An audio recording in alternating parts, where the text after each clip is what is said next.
சின்னஞ்சிறு கூட்டுக்குள்ள சொர்க்கம் இருக்கு. அட சின்ன சின்ன அன்பில் தானே ஜீவன் இன்னும் இருக்கு. என்ன காரியம் என்ன பண்ணிட்டு வந்திருக்க? எத்தனை தடவை கேட்ட வித்யாக்கா நீ லவ் பண்றியான்ட்டு. அப்பெல்லாம் இல்ல பூமாரி, அப்பெல்லாம் ஒண்ணும் இல்ல பூமாரி, நல்லா மாதிரி பேசிட்டு இப்ப என்னடா பண்ணி வச்சிருக்க? பூமாரி அம்மாவா என்ன நடந்துச்சுன்னு கேட்க மாட்டாங்க, நீயும் கேட்க மாட்டியே. சரி சொல்லு, என்ன நடந்துச்சு?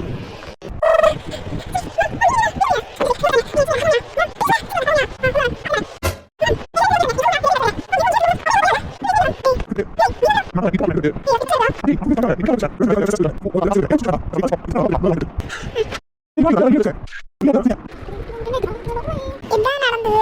எனக்கே தெரியல பூமாரி, எனக்கு அந்த மண்டபத்துக்கு போற வரைக்குமே எந்த ஒரு உணர்வுமே இல்ல. ஆனா அங்க போனதுக்கு அப்புறம் தான் சரிடா. இப்ப நீ அம்மாவை எப்படி சமாளிக்க போற? அம்மா சரியான கோவத்துல இருக்காங்க. அதான் என்ன பண்றதுன்னு எனக்கும் தெரியல பூமாரி. ஆனா அம்மா இவ்வளவு தூரம் கோவப்படுவாங்கன்னு நான் நினைக்கல. சார், என்ன உங்க வேலையில ப்ரமோஷன் வாங்கிட்டு வந்திருக்கீங்க கோவப்படாம இருக்கிறதுக்கு? அம்மா அப்பா யார்கிட்டயுமே சொல்லாம என்னமோ அனாதை மாதிரி போய் மேரேஜ் பண்ணிட்டு வந்திருக்கேடா. அதோட அம்மாக்கு என்னைய ஸ்வேதாக்காவை விட உன்னையே தான் ரொம்ப பிடிக்கும். இந்த விஷயம் அக்காவுக்கு வேற தெரியாது. அக்காவுக்கு தெரிஞ்சா அக்கா எவ்வளவு வருத்தப்படுவாங்க. ஏதாச்சும் யோசிச்சியா? குமாரி, என்னாலதான் நான் தானே வந்து. இல்ல அக்கா, நீங்க பண்ணதெல்லாம் எனக்கு ஒன்றும் பிரச்சனை இல்லை. இவன்ட்ட நான் அப்பையிலிருந்தே சொல்லிட்டு இருக்கேன், நீ வித்யாக்கா லவ் பண்றடா யோசிடானா அப்பெல்லாம் ஒரு மண்ணாங்கட்டியும் இல்லைன்னு அவ்வளோ சாதிச்சான். அதாக்கா எனக்கு பிரச்சனையே. நான் சொல்லும் போதே இவன் யோசிச்சிருந்தான்னா இந்த அளவுக்கு வந்திருக்காது. எங்க அப்பா அம்மா கிட்ட இதெல்லாம் சொன்னா ஒத்துக்குவாங்கக்கா. ஆனா இது அவங்களே இல்லாம மேரேஜ் பண்ணிட்டு வந்ததுதான் தப்பா போச்சுங்க. இப்ப நான் இவன்ட்ட சொல்லும் போதே இவனுக்கும் இவன் லவ் பண்றது தெரிஞ்சிருந்துச்சுன்னா ஒரு பிரச்சனையே வந்திருக்காது. நாங்களே அப்பா அம்மா கிட்ட ஏதாவது பேசி சமாளிச்சு உங்க வீட்டுக்கு வந்து பொண்ணு கேட்டிருக்கலாம். சுமூகமா அந்த பிரச்சனை முடிஞ்சிருக்கும். ஐயோ பூமாரி, அதெல்லாம் நடந்து முடிஞ்சிருச்சு பூமாரி. இது மேல அதை பத்தி பேசி ஒன்னும் ஆக போறது இல்லதான்டா. ஆனா என்ன பண்ண சொல்ற? சரி விடு, எல்லாம் நடந்துருச்சு. நடக்க வேண்டியதெல்லாம் நடந்து முடிஞ்சிருச்சு. இதுக்கப்புறம் அதை பத்தி பேசி எதுவும் ஆக போறது இல்ல. இப்போ அம்மாவோட கோவத்தை என்ன பண்றதுன்னு தான் தெரியல. சரி, அம்மா என்னதான் கோவம் கத்தி பேசினாலும் நீ எதுவும் பேசாத, வாயை மூடிட்டு சரியா? உன் மேலதான் தப்பு இருக்கீங்க. நீ அமைதியா இருந்தா அம்மா கொஞ்சம் ஏதத்தை தீட்டி விட்டுருவாங்க. முடிஞ்சா நான் ஏதாவது இடையில பேசி அம்மாவோட கோவத்தை சரி பண்ண பாக்குறேன். ஆனா என்னால ரொம்பலாம் முடியாது. ஏன்னா நீ பண்ணிருக்க காரியம் அப்படி. என்ன, நான் வாயை மூடிட்டு இருக்கேன் தானே? வாயை மூடிட்டு இருக்கேன்.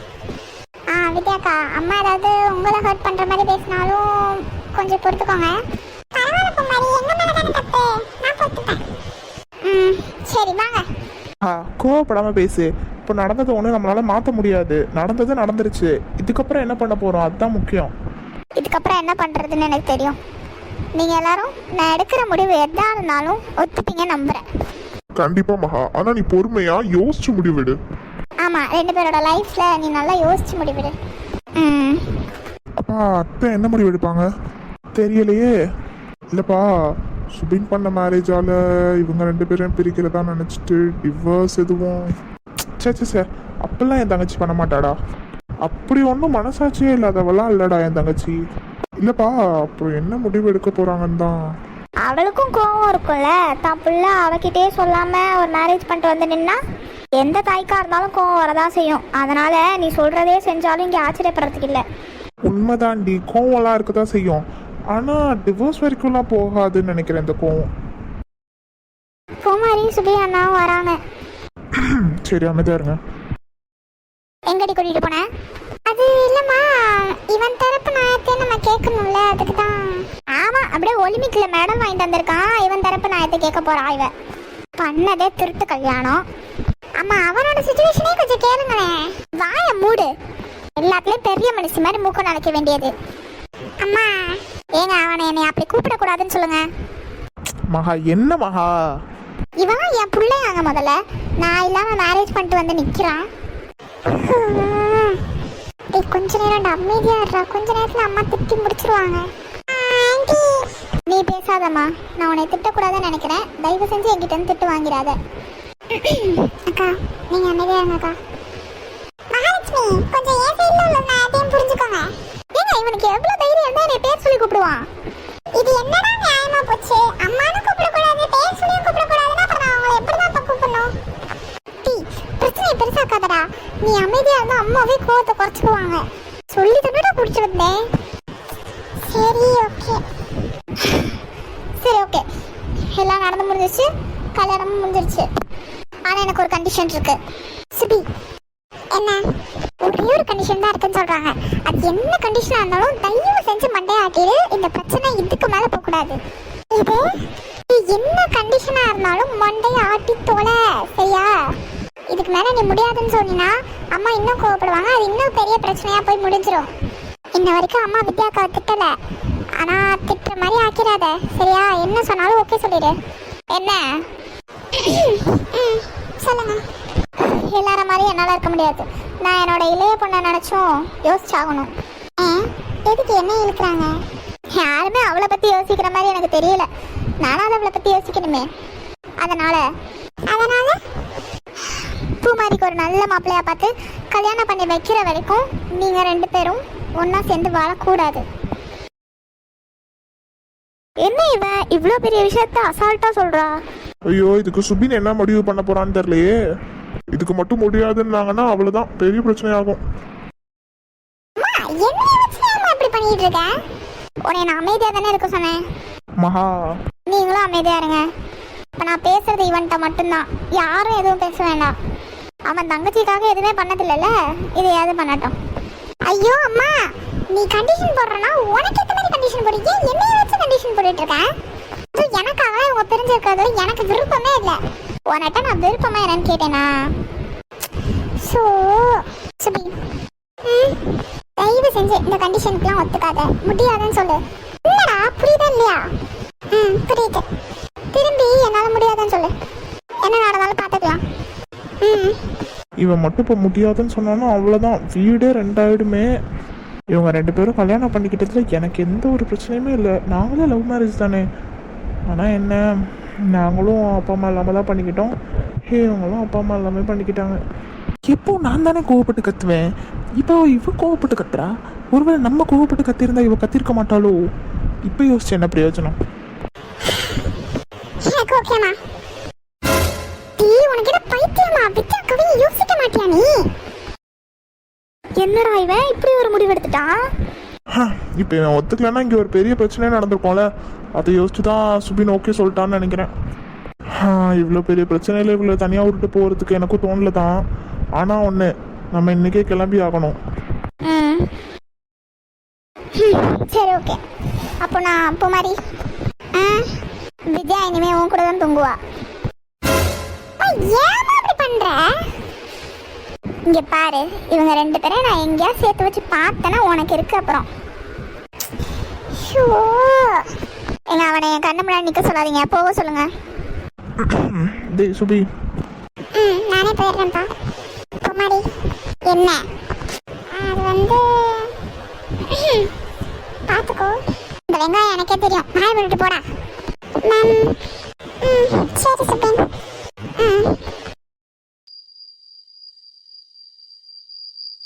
சாரிக்கா. எதுக்கு? என்னால தானேக்கா இதெல்லாம். எது உன்னால? இல்லக்கா, என்னால தானே உங்களையும் சுபினையும் பிரிச்சு வச்சிருக்காங்க அம்மா. இங்க உள்ளவங்களுக்கு தான் பூமாரி அப்படி. புரியலக்கா. ஆக்சுவலா எனக்கு சுபினை பிடிச்சதுக்கு காரணமே நீயும் ஸ்வேதா அண்ணியும் தான். அது வந்து ஏன்னா உங்க 2 பேர் மேல சுபின் காட்டுற பாசமா இருக்கட்டும், அம்மா மேல காட்டுற பாசமா இருக்கட்டும், இதனாலதான் சுபின் எனக்கு பிடிச்சிச்சு. அக்கா தங்கச்சி மேலே இவ்வளோ பாசம் காட்டுறவரு தான் கூடவே தான் இறக்குற வரைக்கும் வரப்போற ஒய்ஃப் மேல எவ்வளோ பாசம் காட்டுவாரு அப்படின்றதுக்காக தான் எனக்கு சுபினை ரொம்ப பிடிக்க ஆரம்பிச்சிச்சு. இப்போ சொல்றேன், அதனால தான் எனக்கு சுபினை பிடிச்சிச்சு. அதுக்காக தான் அவரை மேரேஜ் பண்ணிக்கணும்னு ஆசைப்பட்டேன். ஆனா இருந்தாலும் இப்போ என்னால தானே நீங்க 2 பேர் பிரிஞ்சிருக்கீங்க. நான் மட்டும் இந்த நேரம் மேரேஜ் யாரையாவது பண்ணியிருந்தேன்னா கண்டிப்பா அம்மா அவங்கள பிரிச்சு வச்சிருக்க மாட்டாங்கல்ல. என்னால தானே. அதுக்கு தான் பூமாரி சொல்றேன், ஆன்ட்டியால தான் நாங்கள் ஒன்றும் புரியல. ஆக்சுவலா ஆன்ட்டியை சொல்லலைனாலும் நாங்கள் இப்படி தான் இருந்திருப்போம். என்ன ரூம்குள்ளே இருந்திருப்போம். இப்போ தனித்தனியா எல்லாருக்கும் தெரியுற மாதிரி இருக்கும். என்னக்கா சொல்றீங்க? ஆமா. ஆக்சுவலா சுபின் என்னை பிடிக்கும் அப்படின்னு சொன்னதுக்கப்புறம் நான் தான் தாலி எடுத்துட்டு ஓடி வந்தேன் சுபின் கிட்ட. ஆனால் அவர் தாலி வாங்கிறதுக்கு முன்னாடி என்ன சொன்னார் தெரியுமா? எனக்கு எல்லாம் ஓகே, ஆனால் எனக்கு ஒரே ஒரு கண்டிஷன். கண்டிஷனா? சரி, எதா இருந்தாலும் சீக்கிரமா சொல்லுங்க.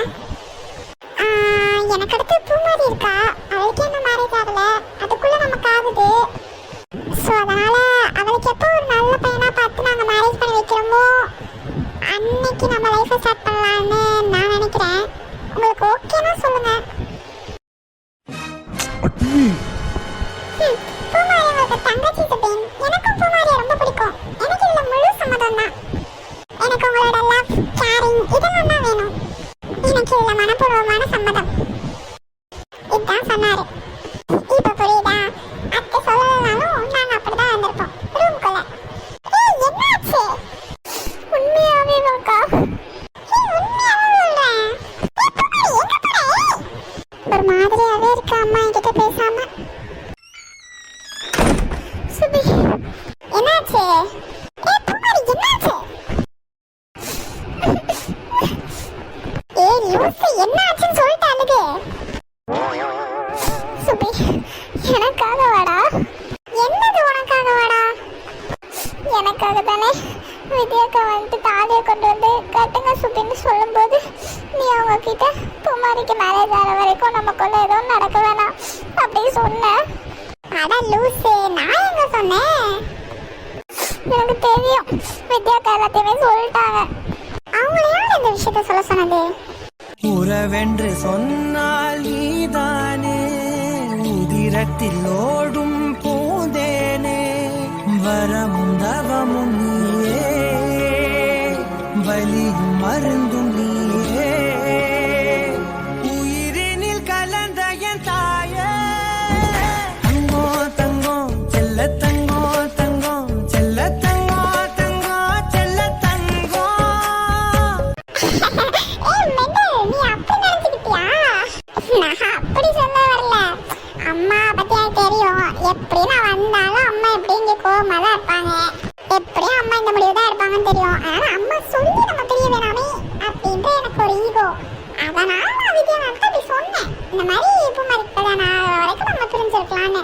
அப்பெல்லாம் ஒண்ணு அவ்வளோ பெரிய நல்லவெல்லாம் இல்லை. சரியா? நான் என்னதான் சொல்றேன்?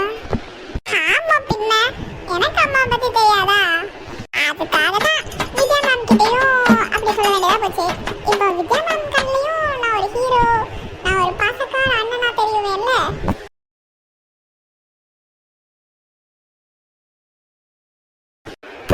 லூசு பைடே, பரவாயில்ல, நான் லூசாவே இருந்துட்டு போறேன். இருந்தாலும் என்னால தானே அம்மா அப்போ உன்னை பிரிச்சு வச்சுட்டாங்க. ஐயே மெண்டல் மாதிரி நீ எல்லாத்தையும் நினைச்சு யோசிச்சுட்டே இருக்க. போய் தூங்குப்பா. என்ன நான் வித்யா மேம்கிட்ட நல்லா வேஷப்பட்ட மாதிரி நீ என்கிட்ட நல்லா வேஷப்படுறியா? சிப்பா. உங்ககிட்ட நான் முரசு பேசுவானா? அப்படா லூஸ் பையன்.